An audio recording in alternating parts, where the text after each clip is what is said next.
Sophie Cunningham has beat up Clark's Bullies. What looked like just another regular season game between the Indiana Fever and the Minnesota Lynx suddenly turned into an outright street fight. A dramatic slugfest nobody inside the arena could have predicted. Shouts, missed whistles, instant replay delays, raw emotion, juicy storylines of redemption, and a fearless Sophie Cunningham who absolutely blew up the hardwood like never before. How exactly did everything spiral so wildly out of control? Stick around until the very end because this single 94x50 encounter truly has everything. After sitting out 5 straight games with a stubborn strain in her left quadriceps, Caitlin Clark and the Indiana Fever punched their ticket to the Commissioner's Cup final by grinding past Connecticut's Sun. That semifinal was messy from the opening tip, highlighted by a vicious elbow to Clark's eye while she fought over a screen. Clark summed it up afterward in one crisp line. "They came for basketball. Let's talk basketball." Yet for this championship fixture, Clark never touched the glossy hardwood. Recall head coach Stephanie White's cautious message. The most important thing is making sure we suffer 0 setbacks. Feeling fine and being fully ready are completely different concepts. We want her confident and safe, not pushed into a spot where she could get hurt again. That is the top priority right now. Because of that curveball, Indiana arrived at the WNBA's mid-season Commissioner's Cup final with the Minnesota Lynx serving as hosts. Minnesota, remember, had captured the 2024 Cup and entered tonight not merely as good but as the league's hottest club, riding 14 wins into tip-off. Opening fireworks. The contest explodes with fury. Minnesota's Nafisa Collier secures the ball with calm authority. Indiana's defense shows her plenty of respect. Maybe too much. Collier backs down Lexi Hall and powers in the night's first bucket. Moments later, the ball squirts loose amid confusion. Fatal error. Minnesota jumps on it and deposits another layup. Tiny fissures appear in Indiana's defensive wall. Lynx faithful have packed the stands expecting yet another cup celebration. National broadcasters are already sharpening their takes, predicting a blowout that will leave Indiana flattened. But precisely when the crowd accepts that Minnesota will steamroll, McDonald rains a triple for Indiana. Belief floods back for the Fever, who looked rattled in the first 60 seconds. This battle is nowhere near settled, and Kelsey Mitchell promptly buries a pull-up to steal the lead. Trading punches. Do not avert your gaze. Watch how a single turnover flips the entire tempo. Minnesota races coast to coast and claims the advantage again. Yet another McDonald rainbow equalizes and Caitlin Clark flashes a grin from the sideline,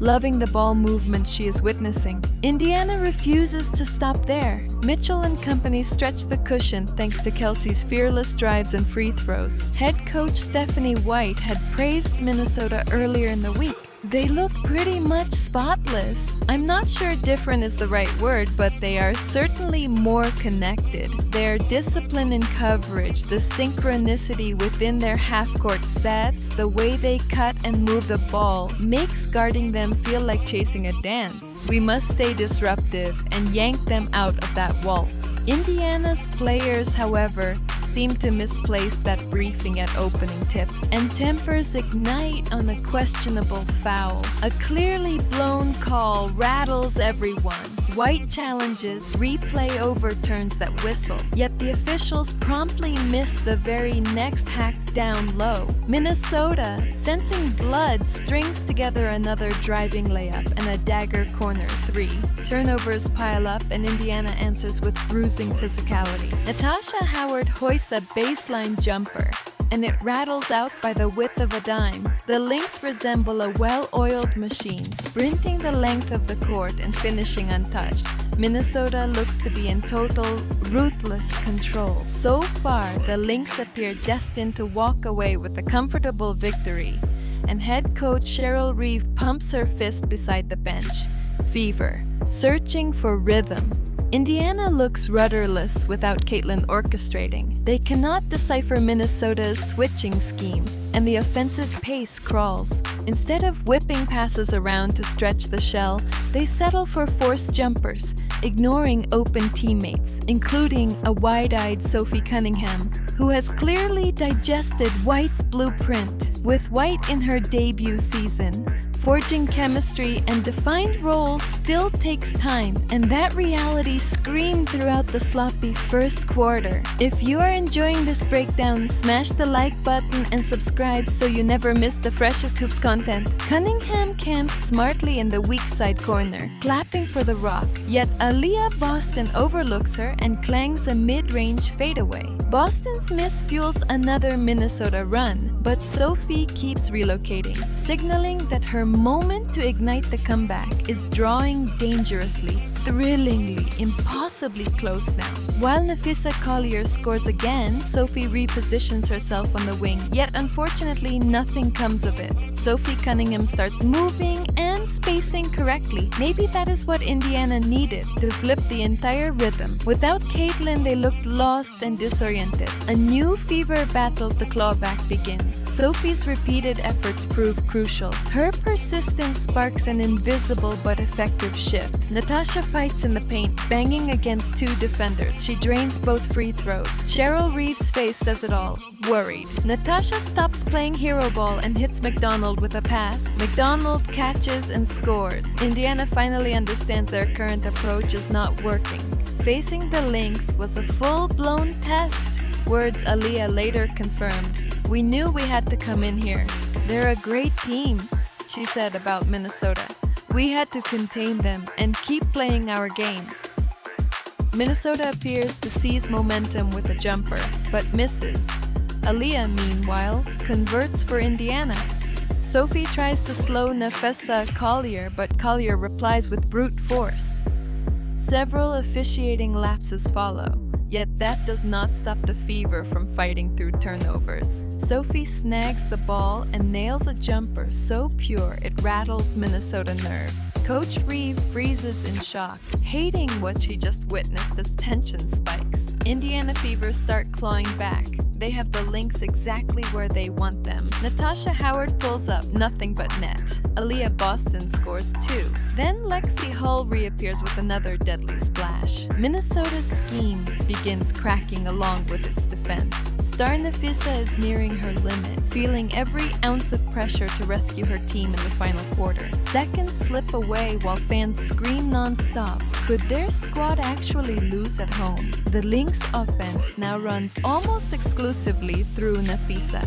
No one imagines what is about to happen. Sophie returns to close. She enters the fourth with a single mission: finish what she began. Sophie steals, sprints, elevates, and scores again. The crowd detonates. Lynx supporters cannot believe it. Cameras lock on Cheryl. Her expression screams, "We are going to lose." Minnesota knows the assignment. Mount a comeback, and they land a bucket late in the third to keep hope alive. Minnesota scores again, trimming the gap in the final quarter. Fan tension is palpable.